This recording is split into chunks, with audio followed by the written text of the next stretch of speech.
I've been observing this renovation that's been taking place on this 3-family home in my neighborhood, right? So I'm very intrigued by, like, investments and like new buildings, and just paying attention to what's happening in both the commercial and residential real estate landscape in New York City, right? Because New York City, if you know anything about it, and real estate, is wild, wild west out here. So anyway, I'm just paying attention to, what's being built, what's going up, what's coming down.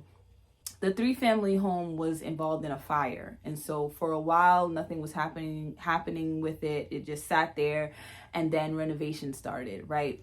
So renovation is just about complete, and I realized that it had 10 mailboxes, and I'm like, 10 mailboxes? So these are more than likely just rooms, and they're probably sharing a kitchen and sharing a bathroom.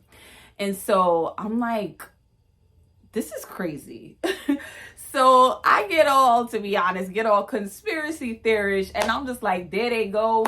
They trying to squeeze out families. They don't want families in New York anymore, so that they're not making, these living spaces for people with large families.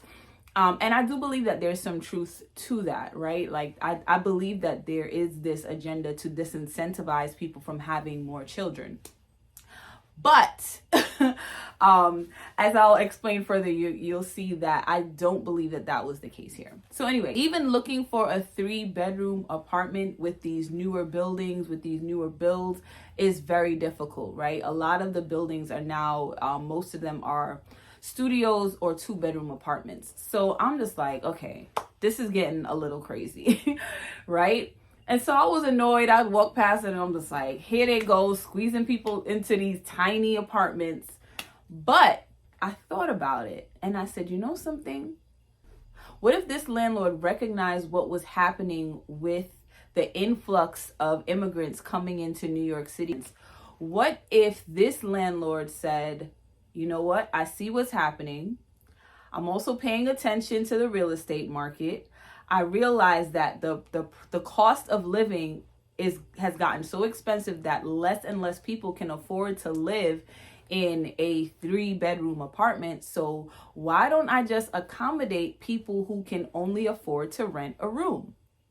Especially because now we have this influx in the population of people who are less likely to rent a 3-bedroom apartment anytime soon. What if the landlord is capitalizing on what is happening in the market and the change that is taking place in New York City? What if they're not being a nefarious player here? What if they're not being oppressive? What if they're actually just being wise businessmen? When my outlook on racism and what we have been taught is oppression and what oppression looks like. And I found out the truth about social justice and equality, which social justice is really about wealth redistribution, which is Marxist or communist. As long as you see the wealthy as the enemy, you're less likely to aspire to become wealthy. Because, my mind has changed and my outlook has changed on the rich and the wealthy, right? All rich people aren't evil. All wealthy people aren't evil. All landlords are not oppressors, right? Have we been so busy fighting the capitalists that we have missed and have blinded ourselves to opportunities to capitalize? There are many ways for us to gain economic ground without having to force someone to hire us because we're Black, without having to protest, without having to riot, without even having to make noise. The Bible says in Ecclesiastes 10:19 that money answereth all things. Being economically empowered is the more effective way for us to create our own narrative, to create opportunities for our community.